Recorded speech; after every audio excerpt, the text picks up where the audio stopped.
This is the stop motion mix. If you're wondering how you can make that effect, I'm gonna show you. So let's go. Select the 5.7K 30 recording mode. Mount 1x2 on the invisible selfie stick and extend it fully. Hold the camera to the side of your body. Click the recording button and start walking within 5 seconds. Walk at a constant speed for more than 40 seconds in each scene. Shoot 3 scenes and keep the same hand posture in every shot. You can also use your Insta360 One R for this effect. And here comes the easy part.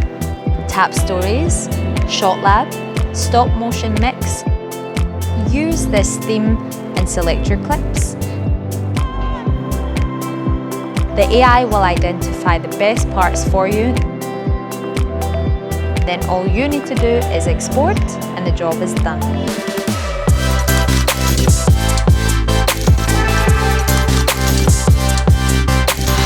So now you know the secrets behind the stop motion mix. You can try it for yourself. Make sure you subscribe so you don't miss our weekly episodes, and I will see you next week.